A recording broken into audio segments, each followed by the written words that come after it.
जोड़ो जोड़ो भारत जोड़ो, जोड़ो जोड़ो भारत जोड़ो। स्पीकर सर, सबसे पहले मैं आपका धन्यवाद करना चाहता हूं कि आपने मुझे लोकसभा में रीइंस्टेट किया।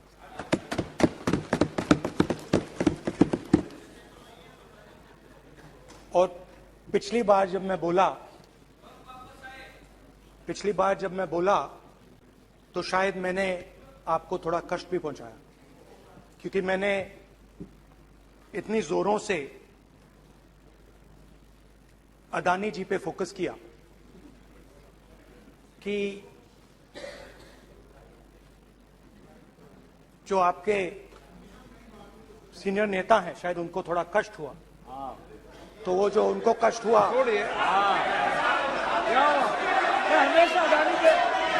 हमेशा अडानी पे अभी भी कष्ट हो रहा है। वो जो कष्ट हुआ, अभी भी कष्ट हो रहा है। विषय पे आइए, विषय पे। अभी भी कष्ट हो रहा है, अभी भी कष्ट हो रहा है। ये देखिए, ये सारे नहीं बैठो, मगर सुनिए तो वो जो कष्ट हुआ 1 2 3 4 5 उसका असर शायद आप पे भी थोड़ा हुआ। तो इसके लिए मैं आपसे माफी मांगता हूं, मगर मैंने सिर्फ सच्चाई रखी थी। मगर आज जो मेरे बीजेपी के मित्र हैं, आज आपको डरने की जरूरत नहीं है, डरो मत, क्योंकि आज जो मेरा भाषण है, डरो मत, और आप डरो मत।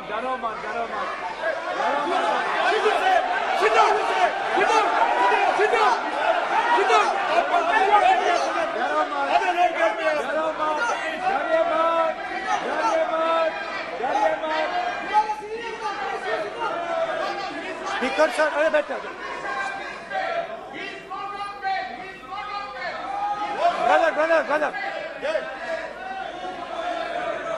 तो आज कोई घबराने की जरूरत नहीं है। आज मैं अपना भाषण, मेन जो भाषण है वो अदानी जी पे नहीं बोलने जा रहा हूं। आप छोड़िए, तो आप रिलैक्स कर सकते हैं, आप शांत रह सकते हैं, क्योंकि मेरा भाषण आज दूसरी डायरेक्शन में जा रहा है।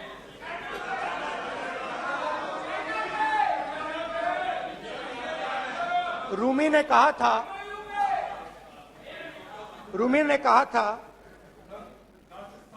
जो शब्द दिल से आते हैं वो शब्द दिल में जाते हैं। तो आज मैं दिमाग से नहीं बोलना चाह रहा हूं, मैं दिल से बोलना चाह रहा हूं।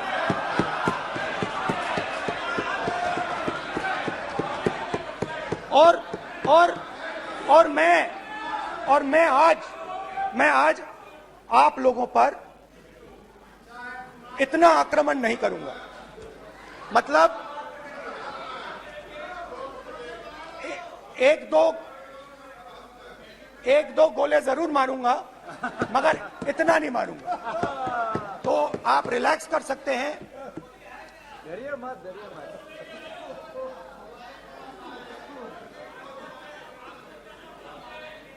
अरे रक्षा मंत्री जी है, संभाल लेंगे हम लोग।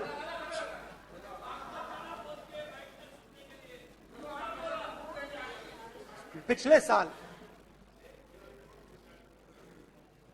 130 दिन के लिए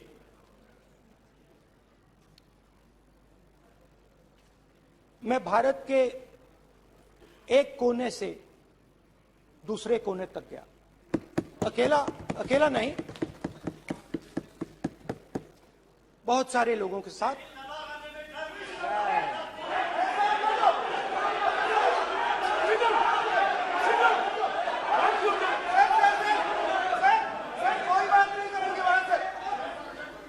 सर ये हमारा टाइम खत्म करने का साजिश है। प्रधानमंत्री बोलेंगे ऐसे ही हो गया सर। सारे समाज निकल जाए जबरदस्ती। समुद्र अधीर अधीर अधीर समुद्र के तट से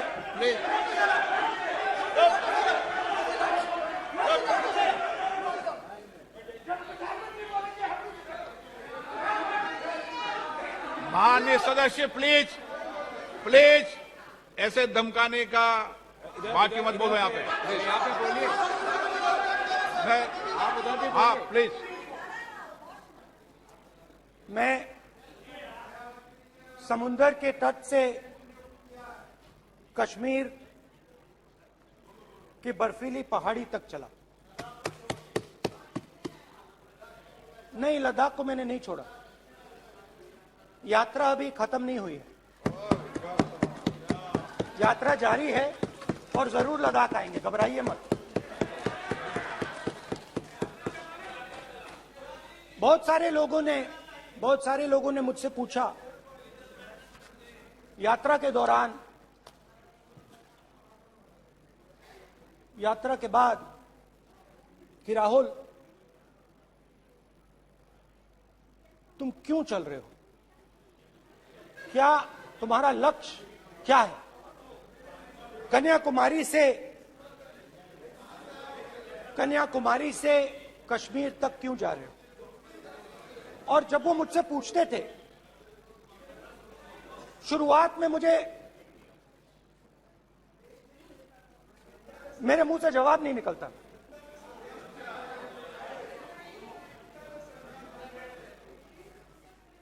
शायद मुझे ही नहीं मालूम था कि मैंने ये यात्रा क्यों शुरू की। जब मैं कन्याकुमारी से शुरू हुआ, मैं सोच रहा था मैं हिंदुस्तान को देखना चाहता हूं, समझना चाहता हूं, लोगों के बीच में जाना चाहता हूं, मगर गहराई से मुझे मालूम नहीं था।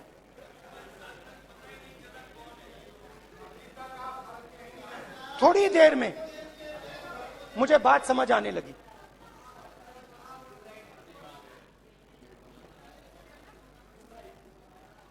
जिस चीज से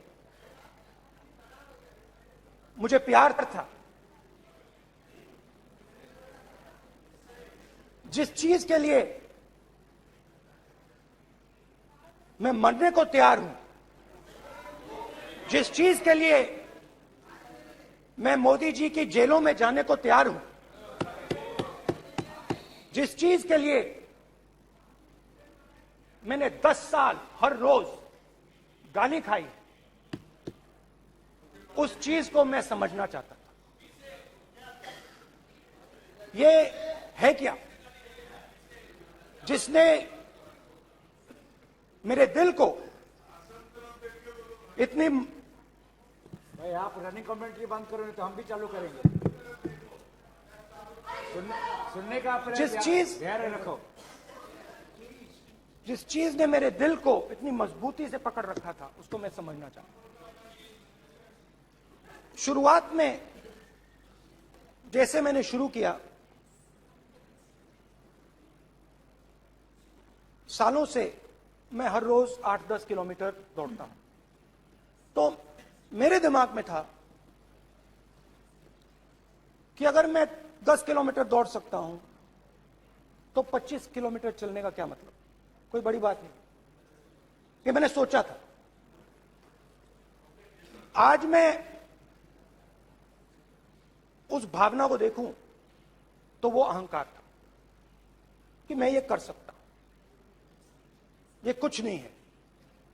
तो मेरे दिल में उस समय अहंकार था।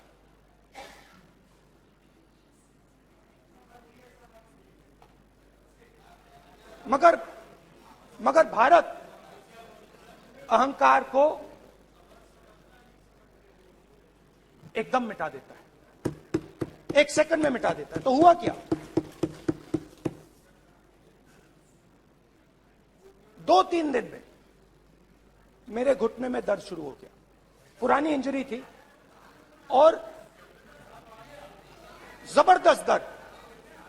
हर रोज मैं उठूं और मेरे घुटने में दर्द, हर कदम में दर्द। तो पहले 2-3 दिनों में जो अहंकार था, जो मतलब भेड़िया जो निकला था, वो चींटी बन गई एकदम। जो हिंदुस्तान को अहंकार से देखने निकला था, वो पूरा का पूरा अहंकार गायब हो गया। और रोज मैं डर डर के चलूं कि क्या मैं कल चल पाऊंगा। ये मेरे दिल में डर था। और जब भी ये डर बढ़ता था, कहीं ना कहीं से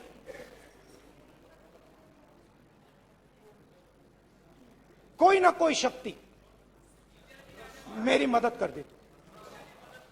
एक दिन मैं सह नहीं पा रहा था, एक छोटी सी लड़की आती है, मुझे चिट्ठी दे देती।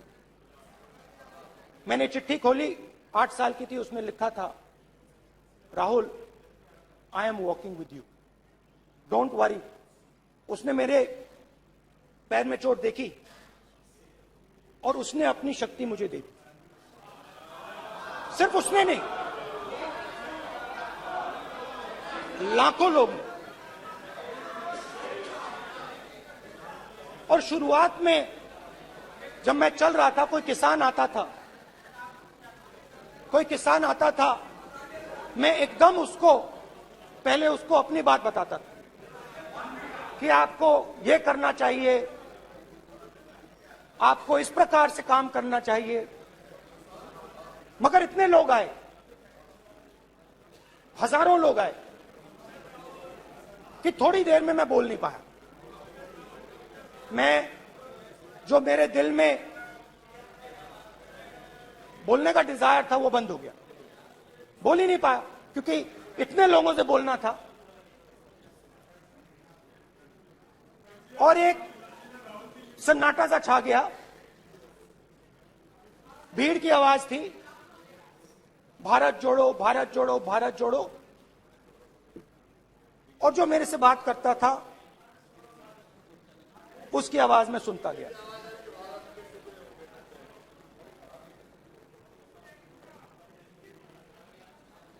हर रोज सुबह 6 बजे से रात 7-8 बजे तक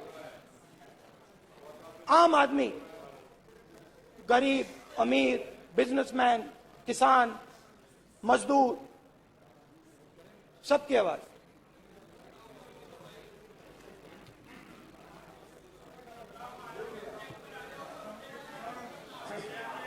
आ रहा हूं। आप कल से रुके, अब थोड़ा और रुक लो, 5-10 मिनट रुक जाओ। तो ये चलता गया, मैं बात सुनता गया। और फिर मेरे पास एक किसान आया, और किसान ने हाथ में रुई पकड़ी हुई थी, और उसने मुझे कहा, अध्यक्ष महोदय, उसने मुझे कहा, मेरे आंख में देखकर उसने मुझे अपना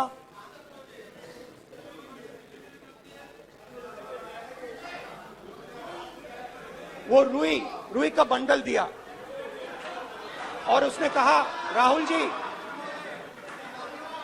यही बचा है मेरे खेत का, यही बचा है, और कुछ बचा नहीं है। मैंने उससे, जो मैं नॉर्मली सवाल पूछता था, भैया आपको बीमा का पैसा मिला, वो पूछा। बीमा का पैसा मिला, वो पूछा। और किसान ने मेरा हाथ पकड़ा। किसान मुझे कहता है कि नहीं राहुल जी, मुझे बीमा का पैसा नहीं मिला, हिंदुस्तान के बड़े उद्योगपतियों ने वो मुझसे छीन लिया। मगर इस बार बड़ी अजीब सी चीज हुई। जब मैंने किसान को देखा और वो मुझसे बोल रहा था, तो जो उसके दिल में दर्द था वो मेरे दिल में आया। जो उसके आंखों में शर्म थी जब वो अपनी बीवी से बात करता था, वो शर्म मेरी आंखों में आई। जब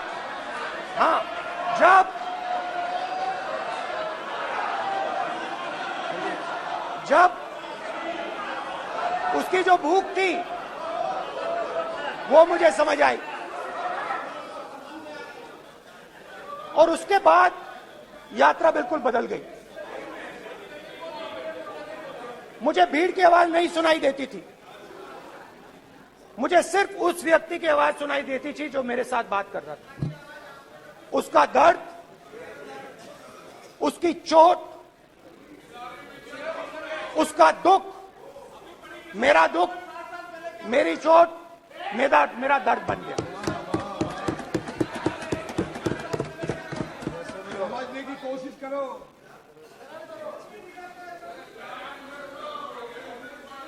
भाइयों और बहनों, लोग कहते हैं कि ये देश है, कोई कहता है ये अलग अलग भाषाएं हैं, कोई कहता है ये जमीन है, मिट्टी है, कोई कहता है ये धर्म है, ये सोना है, ये चांदी है। मगर भाइयों और बहनों, सच्चाई है कि ये देश एक आवाज है। ये देश सिर्फ एक आवाज है।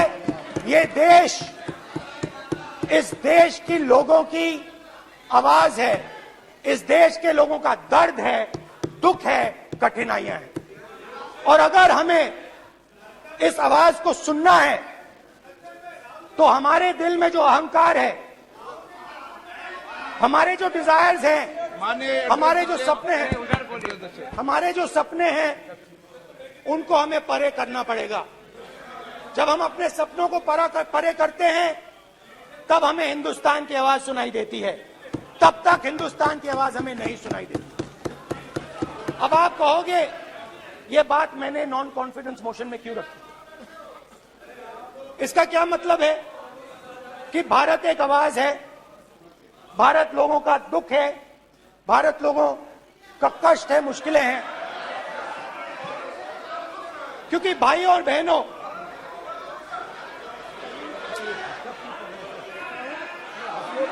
अध्यक्ष महोदय, और पूरा सूद समेत जवाब तुमको मिलेगा, तो पूरा सूद समेत जवाब देंगे सर। फिर आप हमें मत रोकेगा सर। अध्यक्ष महोदय, फिर आप हमें मत रोकेगा सर। आप हमें मत रोकेगा, फिर आप हमें मत रोकेगा, आप हमें मत रोकेगा, फिर आप हमको मत रोकेगा सर। हम सब देख रहे हैं, सब सुन रहे हैं, आप हमको फिर मत रोकेगा सर। तो स्पीकर सर,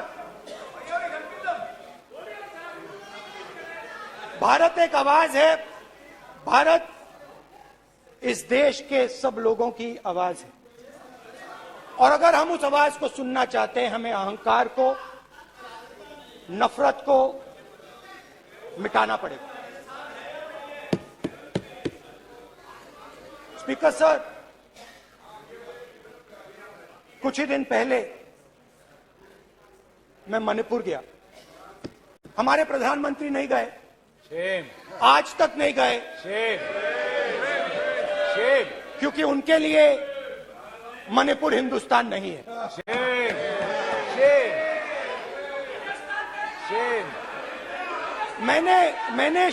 मैंने मणिपुर शब्द प्रयोग किया, मगर आज की सच्चाई यह है कि मणिपुर नहीं बचा है। मणिपुर को आपने दो भाग में कर दिया है। मणिपुर को आपने बांट दिया है, तोड़ दिया है। मैं मणिपुर में रिलीफ कैंप्स में गया। रिलीफ कैंप में आज जा रहा हूं मणिपुर में रिलीफ कैंप में मैंने महिलाओं से बात की। ठीक है सर, अब हमको मत रोकेगा। It's not fair. आप हमको मत रोकेगा। You tolerating all this. Don't allow this. Don't sit down. पूरा टाइम देखें। Why you all this hooligan? कल देखेंगे। बात नहीं करेंगे सर, प्रधानमंत्री की बात नहीं करेंगे सर ऐसे।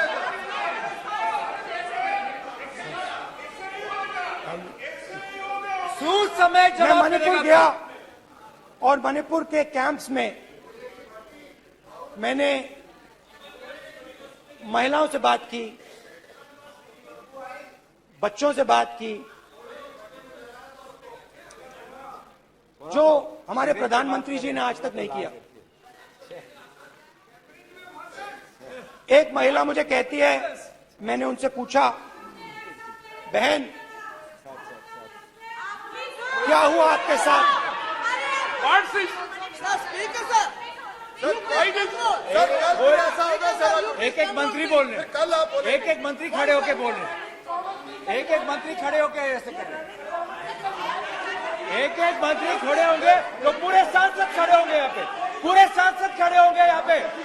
बैठे नहीं है चुपचाप करने का। पूरे सब खड़े होंगे। पूरे सब खड़े होंगे। कल कांग्रेस पार्टी ने पूरा देश खड़ा होगा आपके खिलाफ। तो पूरा देश कल आपके खिलाफ खड़ा होगा। मैं बहुत सारी महिलाओं से बात किया, मगर मैं आपको दो उदाहरण देना चाहता हूं। एक महिला मुझे कहती है, मैंने कहा क्या हुआ तुम्हारे साथ? कहती है, मेरा छोटा सा बेटा, महिला का सम्मान करें प्लीज। ये सम्मान एक ही बच्चा था मेरा, एक ही बच्चा था मेरा,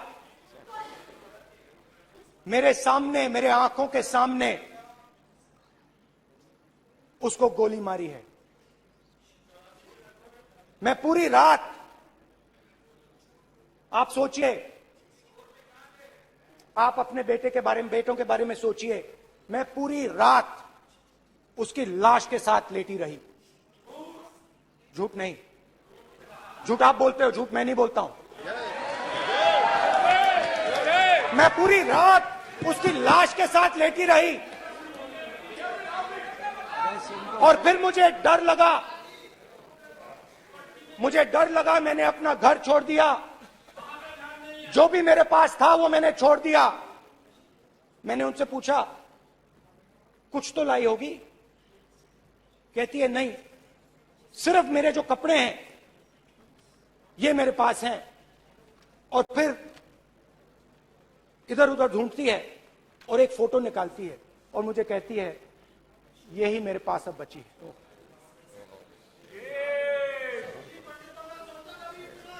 एक और उदाहरण,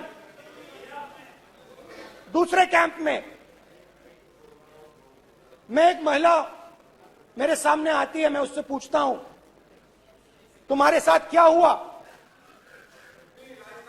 क्या हुआ तुम्हारे साथ? और जैसे ही मैंने ये सवाल पूछा,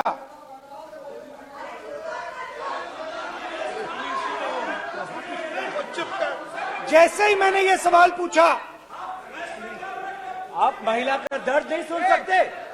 महिला का दर्द नहीं सुन सकते? महिला का दर्द सुनने का आपका धैर्य नहीं है? महिला का दर्द नहीं सुन सकते?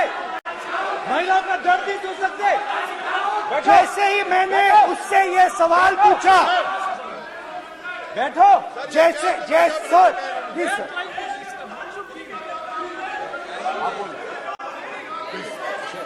शर्म करिए। जैसे ही मैंने उससे सवाल पूछा, तुम्हारे साथ क्या हुआ, शर्म नहीं है तेरे को? वैसे ही 1 सेकंड में वो कांपने लगी। उसने अपने दिमाग में वो दृश्य देखा और वो बेहोश हो गई। मेरे सामने कांपती हुई बेहोश हो गई। तो ये मैंने आपको सिर्फ 2 उदाहरण दिए हैं। स्पीकर सर, इन्होंने मणिपुर में हिंदुस्तान की हत्या की है, सिर्फ मणिपुर की नहीं, हिंदुस्तान की हत्या की है। इनकी राजनीति ने मणिपुर को नहीं, हिंदुस्तान को मणिपुर में मारा है। हिंदुस्तान को कत्ल किया है, हिंदुस्तान का मर्डर किया है मणिपुर में।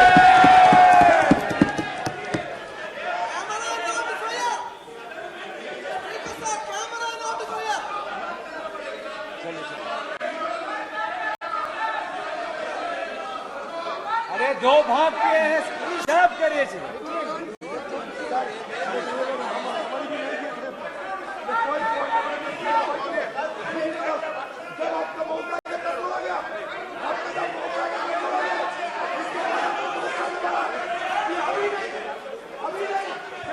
माननीय सभी सदस्यों से कहूंगा शांति रखें, प्लीज प्लीज। मणिपुर, हाँ क्या बोल रहे हैं? अब बोलिए। एक अरे भाई क्या बात है?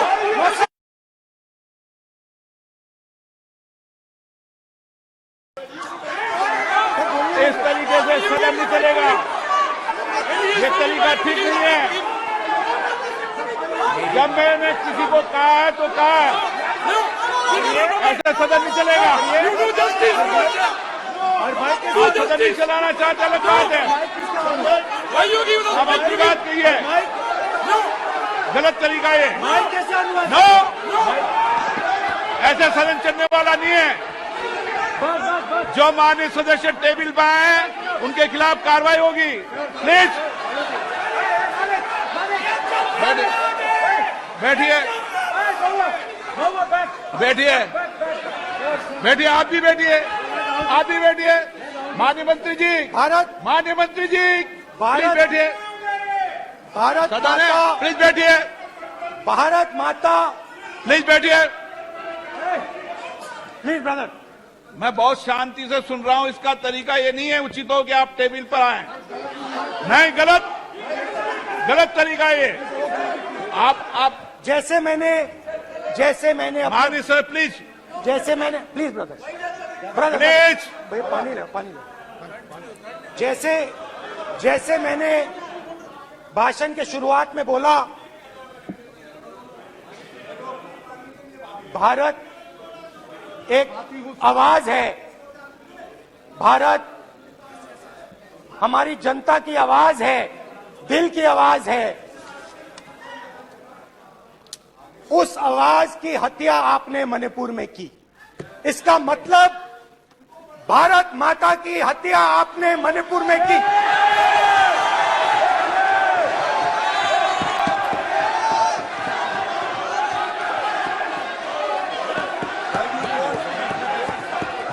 भारत माता को आपने मणिपुर के लोगों के मारा, आपने मणिपुर के लोगों को मारकर भारत की हत्या की है। आप देशद्रोही हो, आप देशभक्त नहीं हो, आप देश प्रेमी नहीं हो, आप देशद्रोही हो। आपने देश की हत्या मणिपुर में की। प्लीज, प्लीज, एक मिनट, प्लीज, प्लीज बैठिए, प्लीज, प्लीज बैठिए। अब सवाल आप उठता है, बैठना चाहते नहीं बैठना चाहते? आप बैठना चाहते नहीं बैठना चाहते? इसीलिए आपके प्रधानमंत्री चाहते आप? मणिपुर में नहीं मैं जा आपको सकते बैठिए, आप हैं, क्योंकि उन्होंने प्लीज। देश की हत्या की है मणिपुर में। मणिपुर में हिंदुस्तान की हत्या की है, भारत माता की हत्या की है मणिपुर में। मणिपुर के लोगों के दिल में। प्लीज एक मिनट बैठिए आप, एक तो सवाल उठता है, एक मिनट बैठिए, एक मिनट। आप भी विराजे, आप भी विराजे, आप भी विराजो, आप भी विराजो। आप बैठिए, सही नहीं बैठिए, रहने दो। आप बैठिए, बैठिए आप, प्लीज बैठिए आप, प्लीज। आप बोल रहे फिर आप भारत माता के रखवाले नहीं एक हो, मिनट, माननीय सर। आप भारत माता के हत्यारे हो। प्लीज माननीय सदस्य, प्लीज, प्लीज माननीय सदस्य, please. Please please please please please देखिए माननीय सदस्यगण, प्लीज प्लीज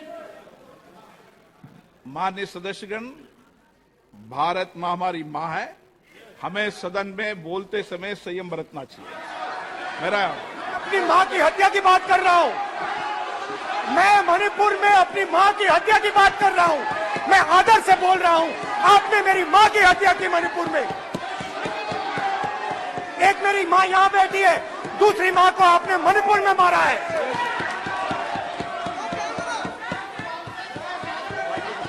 और हर रोज जब तक आप हिंसा को बंद नहीं करोगे तब तक आप मेरी मां की हत्या कर रहे हो।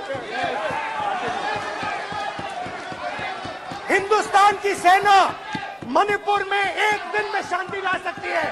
हिंदुस्तान की सेना का प्रयोग नहीं कर रहे हो क्योंकि आप हिंदुस्तान को मणिपुर में मारना चाहते हो।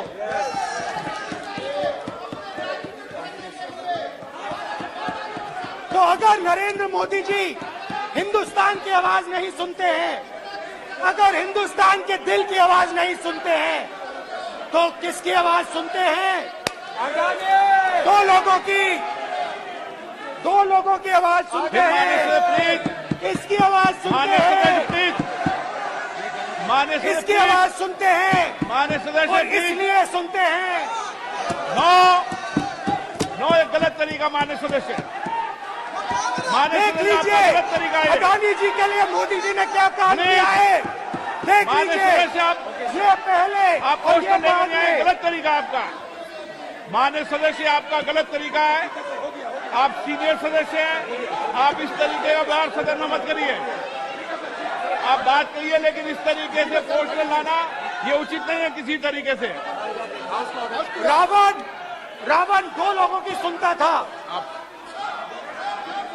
रावण दो लोगों की सुनता था, मेघनाथ और कुंभकर्ण। वैसे ही नरेंद्र मोदी दो लोगों की सुनते हैं, अमित शाह और अडानी। भाई और बहनों, लंका को हनुमान ने नहीं जलाया था, लंका को रावण के अहंकार ने जलाया था। प्लीज माननीय सदस्य आप संयमित बोले। आप ये सदन है, आप तरीके से बोलिए। माननीय राम सदस्य ने रावण को नहीं मारा था, रावण के अहंकार ने रावण को मारा था। आप पूरे देश में केरोसिन फेंक रहे हो, पूरे देश में आप केरोसिन फेंक रहे हो। आपने मणिपुर में केरोसिन फेंकी और फिर चिंगारी लगा दी। अब आप हरियाणा में कर रहे हो, पूरे देश को आप जलाने में लगे हो। आप पूरे देश में भारत माता की हत्या कर रहे हो। धन्यवाद स्पीकर।